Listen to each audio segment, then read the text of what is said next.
खिलाफ, जनता के खिलाफ में भी भरोसा वहां पर हासिल करके सही बातों को सामने लाना आपको लग रहा है क्या वाकई में बहुत ज्यादा मुश्किल है? क्या वहां पर किसी का सहयोग पत्रकारों को मिल पाता है? क्या उनके लिए कोई वहां पर खड़े हो पाते हैं वर्तमान परिदृश्य में? क्या रायपुर और राजधानी सहित दिल्ली के जो पत्रकार हैं या जो बड़ी संस्थानें हैं, क्या आज ऐसी संस्थानें भी ऐसे पत्रकारों के लिए कुछ कर पा रही हैं, आपको लगता है?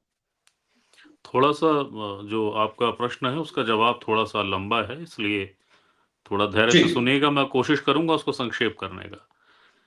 आपका जो प्रश्न है वो बस्तर के पत्रकारों के संदर्भ में है। आप भी जी। रायपुर में हैं और मैं भी रायपुर में हूँ। मेरी पृष्ठभूमि सरगुजा से है। सरगुजा से चलते-चलते मैं रायपुर आया, कई बार आया, फिर लौटा, फिर आया गया। हमारे यहाँ इलेक्ट्रॉनिक मीडिया में वासु या अनिल ये दोनों नावाकिफ़ हों या वाकिफ़ हों, पर अवधेश मुकम्मल जानते होंगे, आप भी जानते हैं अमित, एक शब्द होता है स्ट्रिंगर। जी। ठीक है? तो एक स्ट्रिंगर से एक चैनल की अपेक्षा होती है कि खबरें भेजो, सबसे पहले भेजो, ब्रेक करो, बहुत तेज़ी से ब्रेक करो, सबसे आगे लाओ, सबसे सामने लाओ। तो ये जो सबसे आगे आने वाली होड़ है, सबसे पहले पहुँचने वाली दौड़ है, इस फेर में पत्रकार पहुँचता है और इस फेर में भी कई बार कई विवाद खड़े होते हैं, आपसी प्रतिस्पर्धा खड़ी होती है। जो दिल्ली की जिसको मैं या कई और लोग लुटियंस मीडिया कहते हैं, जिसका एक बहुत परिशोधित, परिवर्तित संस्करण रायपुर के मीडिया जगत में मिलता है कि हम यहीं बैठे हैं, अपने स्टूडियो में, अपने आराम तलब अपने जीवन शैली में बैठे हैं और हमारा एक बंदा है, हम उससे फुटेज मँगा रहे हैं, उसकी या वो खबर कर रहा है और उस खबर को हम यहाँ पे ले रहे हैं और उसको अपने तरीके से अपने तय प्रेज़ेंट कर रहे हैं। तो ये इन श्रेणियों में भी आप जब बात करें बस्तर या सरगुजा के वनांचल के पत्रकारों की, तो कृपया इन श्रेणियों का भी ध्यान रखिए कि हम खुद, मैं भी शामिल हूँ। मैं नहीं जानता कि आप कितने ईमानदारी से इसको स्वीकारना चाहेंगे, पर हाँ, मैं शामिल हूँ। मैं ये भले कह रहा हूँ कि मैं उसका कभी हिस्सा था, पर मैं भी सहयोग माँगते रहा हूँ। तो हमारे उन जी। सहयोगों को देने के लिए या उन चीज़ों को करने के लिए जबकि हम खुद भी जाते हैं, तो उनको लेकर चलते हैं।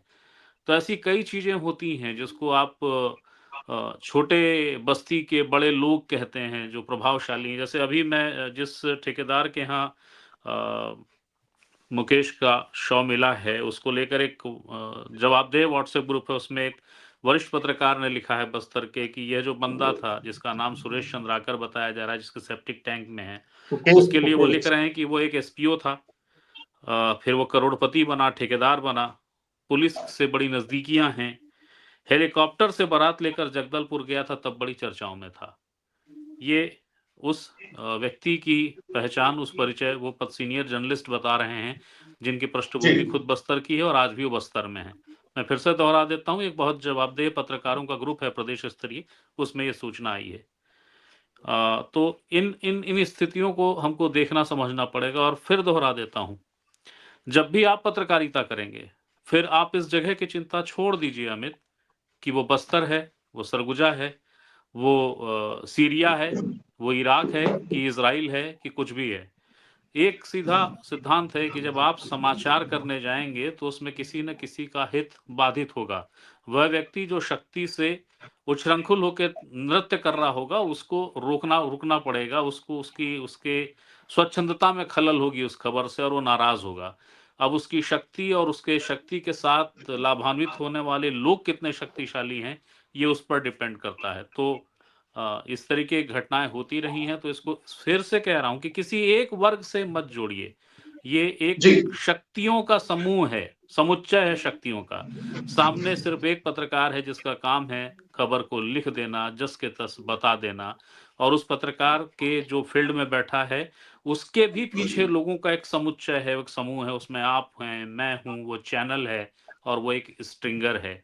मैं बहरहाल उसे स्ट्रिंगर नहीं, उसे एक पत्रकार मानता हूँ मुकेश को। जी। मैं वहाँ पे उसे एक शानदार यूट्यूबर मानता हूँ, जो बहुत ज़बरदस्त काम कर रहा था और अगर उसकी खबर से वो क्योंकि ये चर्चाएँ इस ठेकेदार को लेकर थीं, वासु अगर अनजान हों या अनजान बन रहे हों, मैं नहीं जानता।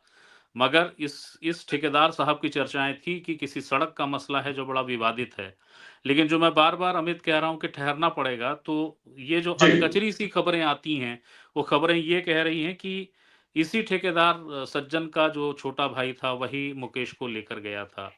बीजापुर से जो खबरें आ रही हैं टूटी-फूटी, फिर कह रहा हूँ विश्वसनीय नहीं है, मगर ये जो खबरें आती हैं जी उसमें से कुछ खबर ये है कि मुकेश के इस ठेकेदार के छोटे भाई से अच्छे मित्रवत संबंध थे, तो वो क्यों चला गया जबकि खबरें ऐसी थीं। और ये भी याद दिला देता हूँ कि जिस सड़क की खबर को लेकर बवाल मचा, विवाद स्थिति उत्पन्न हुई, उस सड़क की खबर मुकेश ने सिर्फ सहयोग किया था। वो जिस जी चैनल में भी काम करता है, उसके सीनियर रायपुर से गए थे और वो खबर उन्होंने की थी और उसके बाद ये तनाव हुआ। तो बहुत सारे बिल्कुल ऐसे क्यों और बहुत सारे ऐसे कारक हैं, जिसका कम से कम इस घटना में हमें ठहरना पड़ेगा। ये ज़रूर बताने में मुझे कोई गुरेज़ नहीं है कि इन इलाकों में बस्तर हो गया या सरगुजा हो गया, इन इलाकों में कई छोटी-छोटी बस्तियाँ हैं, जहाँ बड़े-बड़े लोग हैं, जिनके बड़े-बड़े प्रभाव हैं और वो जैसा चाहें वैसा तंत्र का इस्तेमाल करते हैं और सत्ता का बुनियादी तौर पे अमित जैसा हमेशा कहता हूँ, एक चरित्र होता है कि सत्ता का जी कोई चरित्र नहीं होता है। आज अनिल जी कुछ कहें क्योंकि विपक्ष में हैं, आज वासु जी कुछ कहें क्योंकि सत्ता में हैं।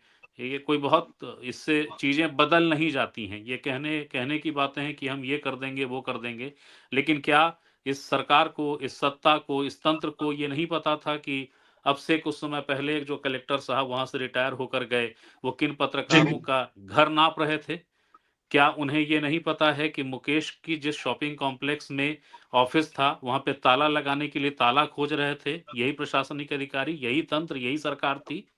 क्या ये इतना अनजाना व्यक्ति था ये ठेकेदार, जिसको लेकर कहा जा रहा है हेलीकॉप्टर से बारात लेकर गया था?